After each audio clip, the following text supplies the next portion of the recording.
Art therapy human self पर different dimension से असरअंदाज होती है। जैसे कि हम देख सकते हैं कि उसमें ह्यूमन बॉडी इन्वॉल्व होती है, माइंड इन्वॉल्व होता है और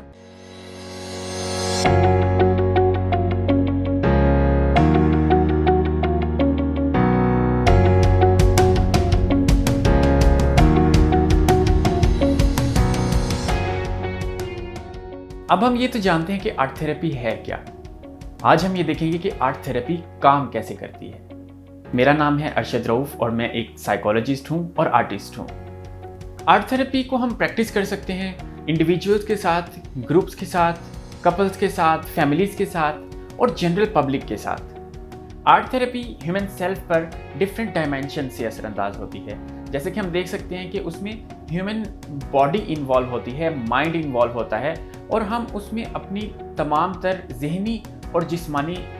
सलाहियतों को बुरकार लाते हुए, जिस्मानी सलाहियतों को इस्तेमाल करते हुए हम आर्ट थेरेपी में इंडल्ज होते हैं। तो आर्ट थेरेपी की ये खसूसियत इसे टॉक थेरेपी से बेहतर बनाती है। हम 3 लेवल्स पर आर्ट थेरेपी का इम्पैक्ट देखेंगे। फर्स्ट लेवल इज बॉडी, दूसरा है माइंड और तीसरा है सोल। कि आर्ट थेरेपी किस तरह से हमारी बॉडी, माइंड और सोल पर असरअंदाज होती है। अगर हम बॉडी की बात करें तो आर्ट थेरेपी में, आर्ट मेकिंग के प्रोसेस में हमारी तमाम की तमाम सेंसेस इन्वॉल्व होती हैं और सेंसेस हमारी अंदर इंफॉर्मेशन लेके जाती हैं ब्रेन तक और ब्रेन फिर उसको इंटरप्रेट करता है और फिर हम उन चीज़ों को मानी देते हैं और अपनी थॉट्स बनाते हैं और अपने स्कीमास बनाते हैं। अब जब उसका सोर्स सारे का सारा हम इंडल्ज कर देते हैं, हम एक जगह पर लगा देते हैं आर्ट थेरेपी में, तो हम ज़्यादा बेहतर जगह पर होते हैं कि हम चीज़ों को मैनिपुलेट कर सकें। हम वो इन्फॉर्मेशन अपनी बॉडी में दाखिल करें जो कि हमारे लिए प्लेजेंट हो, जो हमारी बॉडी को सुकून दे, जो हमें हमारी परेशानियों और हमारी जो ऐसी थॉट्स जो कि हमें डिस्टर्ब कर रही हैं, जो डिस्ट्रैक्ट कर रही हैं, उनसे हमें निजात मिल सके।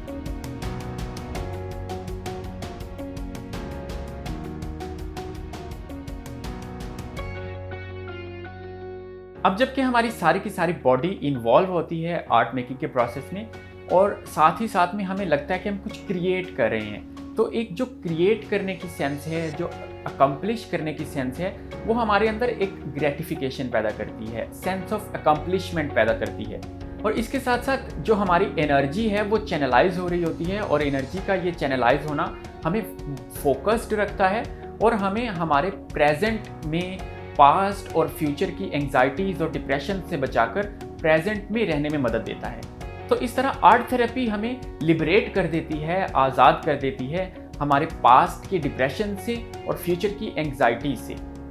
नतीजतन हमारे मसल्स ज़्यादा रिलैक्स हो जाते हैं, हमारी ब्रीदिंग ज़्यादा स्मूथ हो जाती है, हमारी हार्ट बीट जो है वो ज़्यादा रिदमिक हो जाती है और हमारी बॉडी जो है वो एक कामनेस और सूदिंग कैफियत में आने लगती है।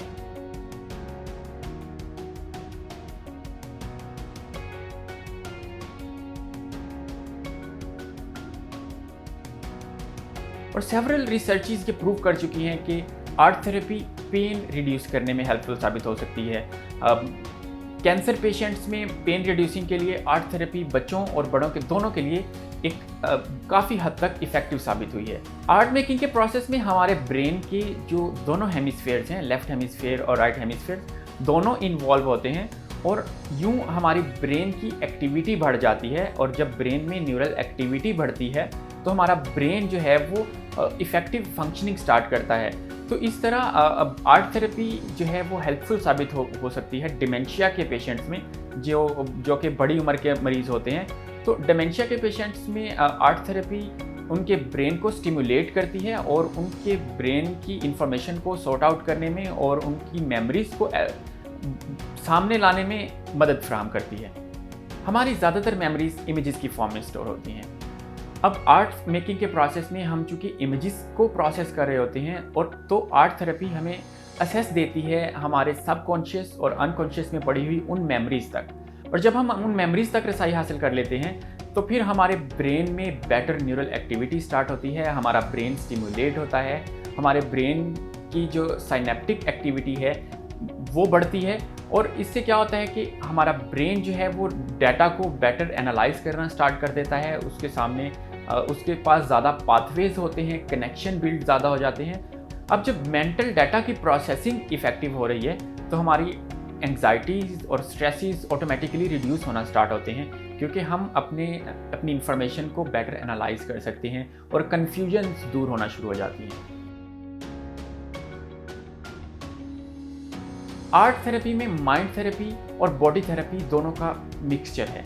अब हम जब आर्ट कर रहे होते हैं तो उसमें हमारी बॉडी भी इन्वॉल्व होती है और हमारा माइंड भी इन्वॉल्व होता है, तो हमारी मेंटल कैपेसिटीज़ भी बढ़ती हैं और हमारी फिजिकल कैपेसिटीज़ भी बढ़ती हैं। अब कहा यह जाता है कि 95% ऑफ आवर एक्शंस जो हैं वो सबकॉन्शियस बेस्ड होते हैं, और सबकॉन्शियस जो है वो विजुअल और नॉन वर्बल लैंग्वेज को ज़्यादा समझता है, जो कि सेंसेस के थ्रू आ रही हैं, जबकि सिमेंटिक्स और उसके जो हम अंडरलाइन मतलब हैं चीज़ों के, वो हम एक छोटा सा पार्ट है जो कि हमारी अंडरस्टैंडिंग में इन्वॉल्व होता है, जबकि ज़्यादातर हमारी अंडरस्टैंडिंग जो सबकॉन्शियस के थ्रू हो रही होती है वो विजुअल और नॉन वर्बल लैंग्वेज के थ्रू हो रही होती है। तो आर्ट थेरेपी हमें उस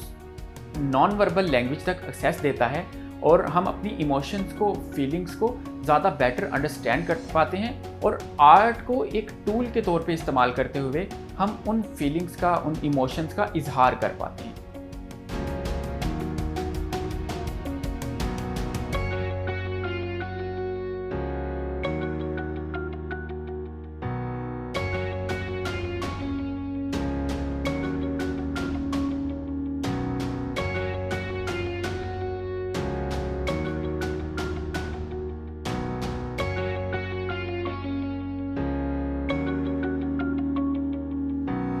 और तीसरे लेवल पे आर्ट थेरेपी हमें हमारी सोल के साथ कनेक्ट करती है, हमारे हायर बीइंग के साथ कनेक्ट करती है, और हम बेसिक नीड्स के लेवल से उठकर सेल्फ इस्टीम और सेल्फ एक्चुअलाइजेशन की तरफ जाना स्टार्ट कर देते हैं। हम सोचना शुरू कर देते हैं, हमारी अंडरस्टैंडिंग बढ़ना शुरू होती है, हम चीज़ों को एनालाइज बेहतर करना शुरू कर देते हैं, और जिस तरह से मेडिटेशन है, जिस तरह से योगा है, ये इसी तरह से आर्ट थेरेपी भी हमारे माइंड पर पॉजिटिव इम्पैक्ट डालती है और हमें एक सेंस ऑफ अकम्पलिशमेंट के साथ साथ हमें ग्रेटिफिकेशन देती है, और हमारी